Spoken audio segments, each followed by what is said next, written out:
Queridos alunos do Pré-Vestibular Social de Macaé, estamos de volta para a segunda parte da aula sobre a civilização romana, que trata do momento chamado República.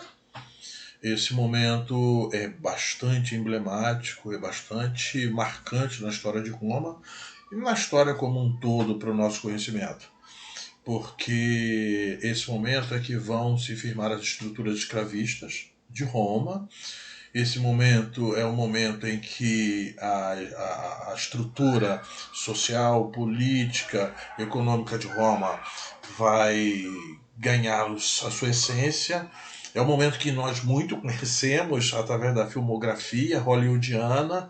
São vários filmes que falam e contam a história de heróis, de revoltas escravas. Então esse momento é bastante marcante. Nós vamos então destacar as partes mais importantes nessa parte da civilização romana república nessa nossa videoaula. Sejam bem-vindos e vamos lá. É muito importante que a gente comece definindo o que significava república para Roma na antiguidade. Para Roma, república, a palavra república significava, como a gente mostra aqui ao lado, réis públicos, ou coisa do povo. A ideia era, então, que o poder fosse estabelecido para o povo. Aquela ideia de cidadão de Atenas ainda está muito presente nessa civilização romana. Vai ser cidadão aquele que tiver terras, aquele que tiver poder. O Estado na República Romana ele é um bem público. Ele não tem, como existia, por exemplo, na monarquia romana, o rei, que representava o Estado, que era o dono do Estado, assim, de uma forma grosseira de se falar. A função do Estado é promover o bem comum. Seria o bem comum daqueles que são considerados cidadãos. A estrutura administrativa vai ter uma função muito importante, porque haverá um grande aparato estatal. O Estado precisará montar uma estrutura que vai se aperfeiçoando em cada fase, em cada momento da história, para que essa estrutura consiga lançar, fortalecer e determinar o poder desse novo Estado que surge. Então, a República Romana não é igual à República como nós conhecemos hoje. É preciso que isso tenha em mente, que isso pode ser questionado para a gente em algum momento aí, de alguma prova, do Enem, por exemplo, de algum vestibular. A República em Roma tem uma definição específica para aquele momento da história romana. Logo de cara, nós vamos ver uma mudança social bem marcante na história romana. Nós vamos ver que vão acontecer lutas sociais durante todo esse período e que vai avançar inclusive para o próximo período da história romana, que será o Império, entre patrícios e plebeus.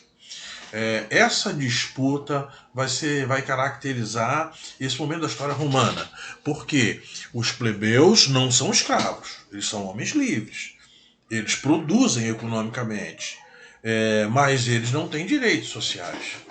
E essa é uma característica da história de toda a humanidade, essa busca por direitos sociais.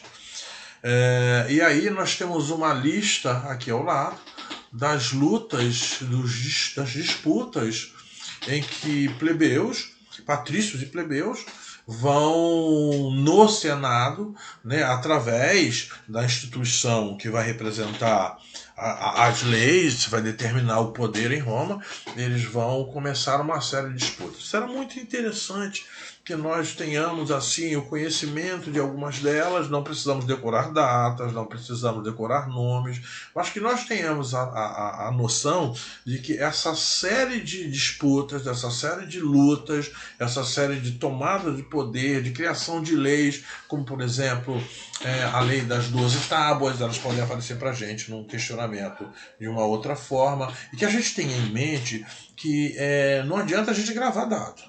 O importante é que a gente tenha a noção que esse é um período em que os plebeus estão buscando afirmar a sua participação na sociedade romana.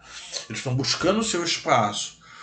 E aí vai aparecer, inclusive, uma expressão que nós conhecemos hoje chamada de plebiscito, que tem relação direta com essa coisa dos plebeus possam participar, né, ter poder de decisão. O plebiscito, que é uma vontade dos plebeus, vai passar a ter a força de uma lei, que é a imposição e a busca desses plebeus pelos seus direitos sociais.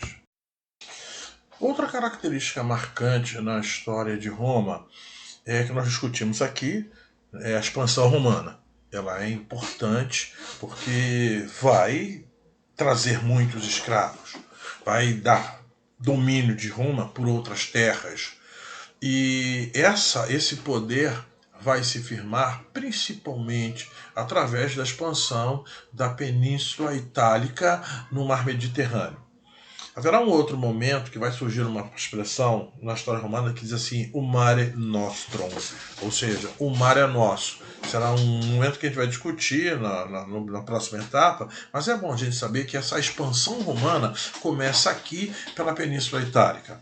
E ela não vai ficar só na Europa. Agora Roma vai também atingir a África, o norte da África, a ocupação do Egito. E nessa ocupação, nós vamos ver que tem uma cidade no norte da África muito importante, um entreposto comercial muito rico, chamado Cartago. Essa cidade vai tentar resistir muito ao domínio romano. E aí vão gerar o que nós chamamos de guerras púnicas. Então, na expansão romana, nós precisamos saber que a expansão romana vai determinar a chegada de terras, a chegada de escravos e a expansão por terras, o domínio de terras, para que haja o equilíbrio, para que se diminuam as disputas entre patrícios e plebeus, que a gente viu anteriormente.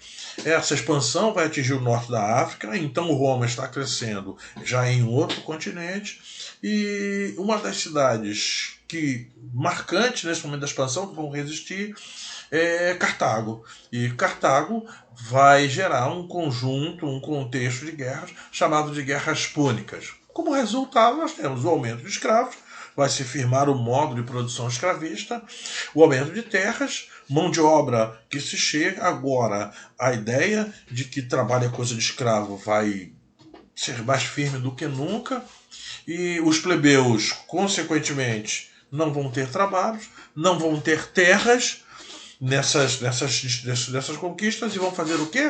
Eles novamente vão entrar num conjunto de reclamações, disputas pelos seus direitos nesse novo panorama sócio-político e econômico.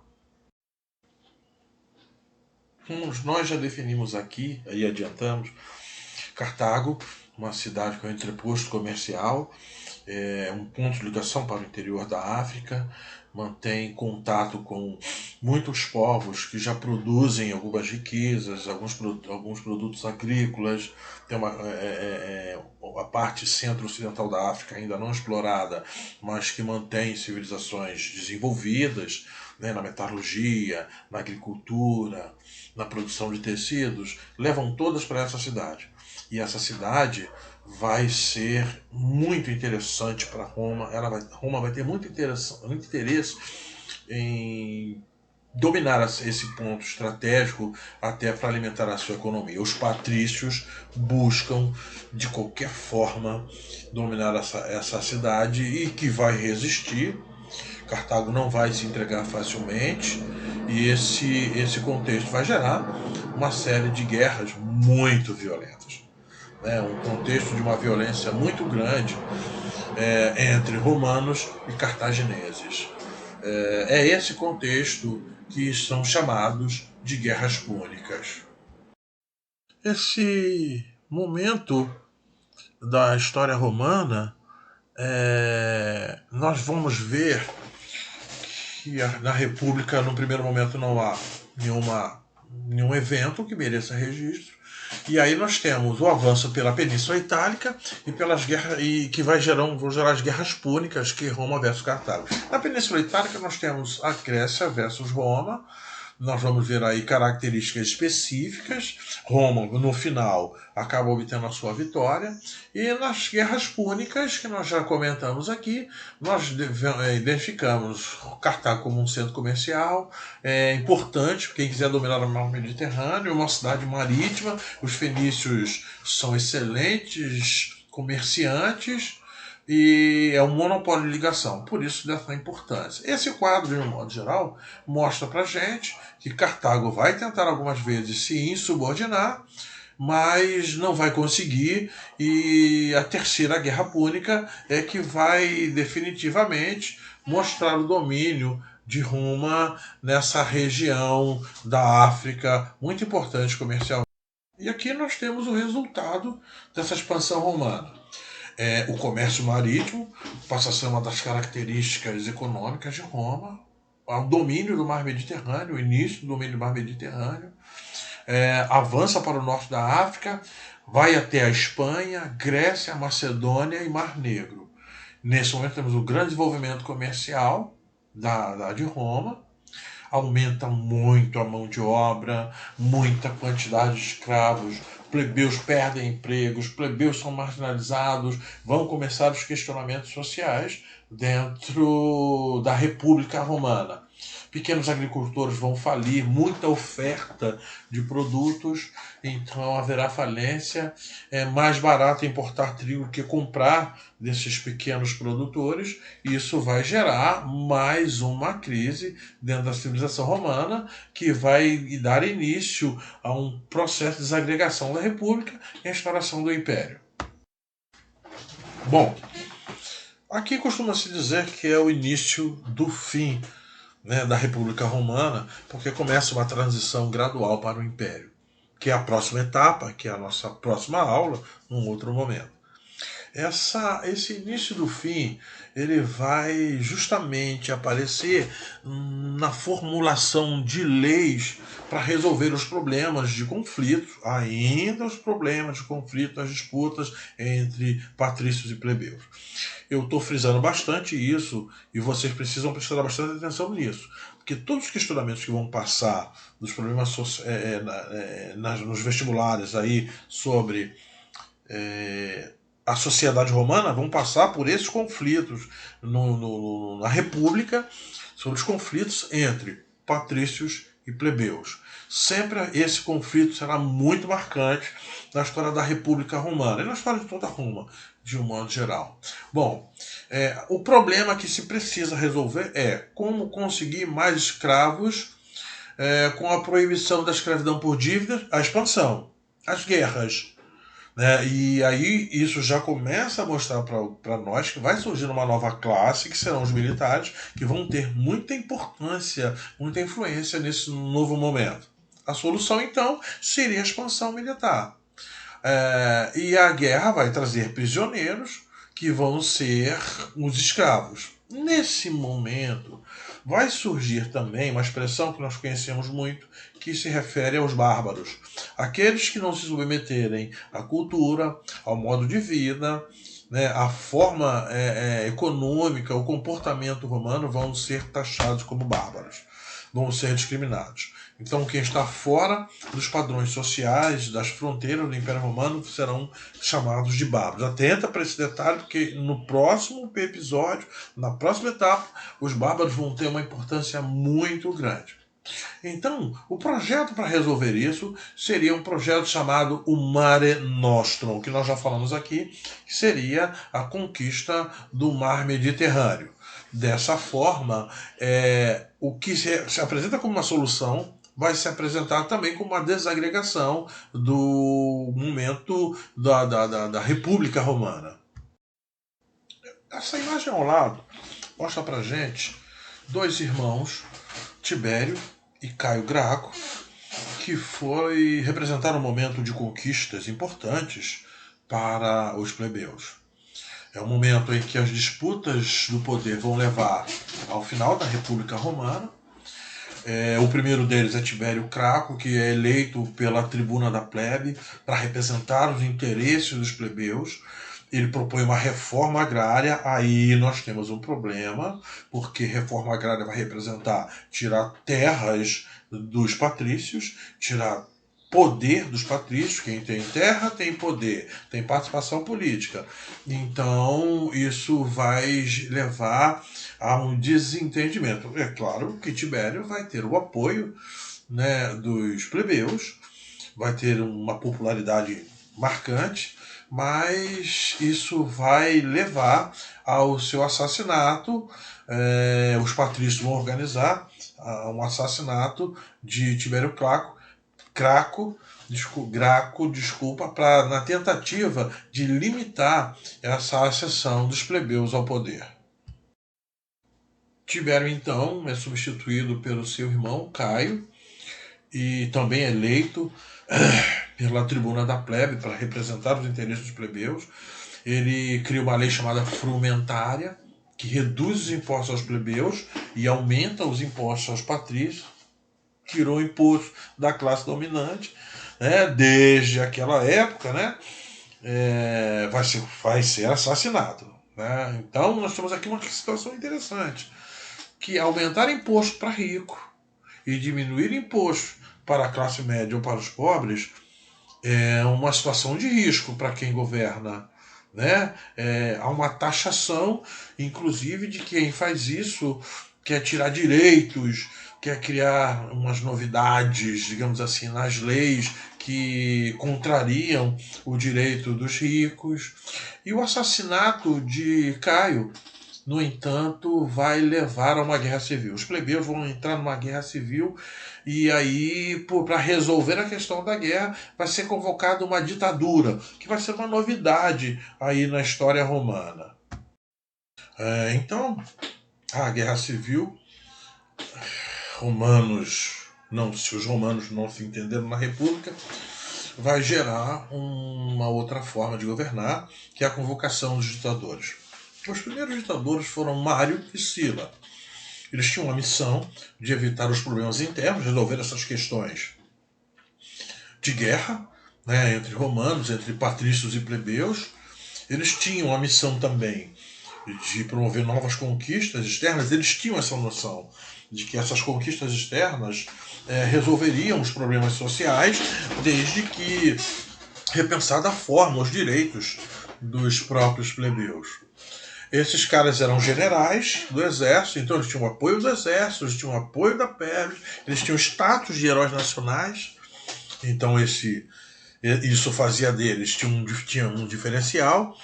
O exército está ganhando, ele é o que vai resolver o problema, ele está ganhando status, né? E aí eles vão entrar numa questão que é a disputa pelo poder romano. Bom, então essa ditadura, ela já se apresenta aqui como um momento de transição. Mário e Sila vão afirmar, vão concretizar ainda mais ao momento de transição, né? A desagregação, né, da república. Mário vai ter o apoio da plebe e Sila vai ter o apoio dos proprietários. Para exercer a sua autoridade, o general Mário vai ganhar o título de cônsul.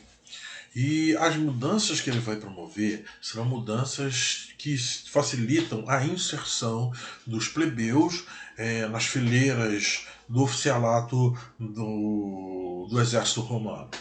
Então ele determina um profissionalismo do exército, ele tem o apoio da plebe, ele tem o apoio do exército, ele cria um salário para o exército, as terras são do exército, e isso aqui é bastante emblemático. Se os plebeus podem fazer parte do exército, se esse exército é profissional, se ele recebe um salário, na hora das conquistas as terras vão ser divididas também para os plebeus, porque as terras vão ser do exército. E isso vai fazer com que os patrícios, mais uma vez, fiquem insatisfeitos com essa divisão da sua riqueza com os plebeus. Mário também vai promover uma reforma política, vai reduzir o poder dos senadores. Opa, problema! Olha Mário vai ser já questionado, inevitavelmente. Redução dos privilégios patrícios, aí é o limite, né? Ele aumenta o poder, inclusive, dos plebeus ricos e diminui o poder dos patrícios, desagrada os patrícios e ele inevitavelmente vai ser retirado do poder. Para substituir Mário, foi escolhido um outro ditador que veio com o status de ser perpétuo, de não ser retirado do poder, que foi Sila, que também ganhou o título de cônsul general Sila. Tem o apoio do Senado, porque Mário tirou, né, poderes do Senado, ele agora tem o apoio do Senado, tem apoio dos patrícios, que ele tem a missão de resgatar os interesses patrícios, a riqueza patrícia, o domínio patrício na República Romana, e, consequentemente, nós já podemos deduzir que vai sofrer a oposição plebeia. Né? E ele começa, então, a perseguir uma perseguição sistemática aos seus opositores plebeus, principalmente aqueles que eram apoiadores de seu antecessor Mário, anula o poder dos plebeus no Senado, e isso vai levar à morte dele, porque vai ser caracterizado, primeiro, a crise romana. Novamente, os desentendimentos, conflitos sociais, civis começam a acontecer. Vai se juntar a isso um episódio marcante na história da República Romana, que é a primeira grande revolta escrava que surte efeito. Já tinham acontecido outras. Os escravos nunca foram submissos em momento nenhum da República, em momento nenhum da história. A gente tem que ter isso em mente. Mas um grupo de lutadores das arenas vão se revoltar. O líder deles é Espartaco, e eles vão criar uma vida própria, né, um local exclusivo de vivência deles. São lutadores, são escravos, eles se unem em torno da causa da liberdade deles, e aí Sila não vai conseguir resolver isso. Ele vai morrer sem conseguir sufocar a revolta de Espartaco. Quem vai resolver isso serão os seus sucessores, Crasso e Pompeu, que vão resolver essa questão da revolta de Espartaco. É importante, é marcante, a gente tem que ter isso em mente, tá bom? Porque a violência com que foi submetida ao sufoco, né? Acabar com a revolta de Espartaco levou a um resultado de 6.000 crucificações. E isso começa a mostrar que a República tem defeitos, que não vai conseguir solucionar essas questões internas, e ela precisa ser substituída por um novo modelo. A forma escolhida pelo Senado romano para resolver a ausência de poder será 3 representantes, 3 governantes. Esses 3 governantes vão formar o que se chama de triunvirato. Esse triunvirato vai ter um representante, são 3 militares, vão ter representantes dos plebeus, que defendem os interesses dos plebeus, dos patrícios e do próprio exército. Esses 3 representantes serão Crasso, Pompeu e César. Os 3 serão generais. Agora, logo depois de assumir, Crasso morre e começa uma disputa de poder entre César e Pompeu. César ganha popularidade, essa popularidade é muito mais medo do que popularidade. Ele sufoca violentamente todas as revoltas internas. Ele vai, inclusive, ter uma tática bastante violenta de submeter os prisioneiros. Ele amputa, ele corta as mãos dos prisioneiros, muitos mortos. Ele então começa com essa violência a ascender ao poder para um novo momento da história, né, que está por vir. Aqui então nós temos marcante nesse momento que esse governo desses 3 representantes, segmentos diferentes da sociedade, apesar dos 3 serem do exército, vai marcar ao invés de firmar a autoridade, firmar o governo, vai marcar uma maior fragilidade dessa República Romana. No seu propósito de se tornar o governante único, César vai sofrer a oposição de Pompeu, que é o único ponto de resistência a ele. Pompeu vai ser nomeado cônsul único para controlar o poder de César. César, então, tem o exército nas suas mãos, vai em busca de desacreditar, de tirar Pompeu do poder. Tem até uma frase que eternizou dele, diz assim: a sorte está lançada, ele marcha em direção ao Senado, marcha em direção a Roma, marcha de Roma em direção ao Egito, onde Pompeu se encontra, e aí Pompeu é derrotado no Egito, César vira ditador vitalício. Muito violento, não vai conseguir se firmar no poder, porque ele quer controlar inclusive o Senado, então vai sofrer muita oposição, ele não permite, não aceita que haja oposição a ele. Então o Senado organiza o famoso assassinato de César. Ele é convidado para uma reunião do Senado para explanar as suas formas de governar, e nessa reunião fica combinado que todos os senadores têm de esfaqueá-lo. Uma faca vai rolar, um punhal vai rolar de mão em mão, e todos têm de esfaqueá-lo. Só que nessa reunião também tem um primo de César, e muito próximo, muito amigo dele, que acompanhou toda a trajetória dele, mas também vai ter que participar, porque senão vai ser dado como traidor, vai ter que também esfaquear César. Na hora que esse primo deles é conhecido pelo nome de Brutus, o nome dele é Brutus, e na hora que ele esfaqueia César, né, César vira para ele e fala: até tu, Brutus.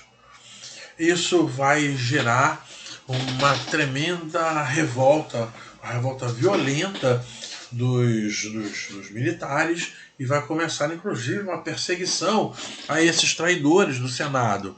E essa revolta inclusive vai ganhar a adesão dos plebeus.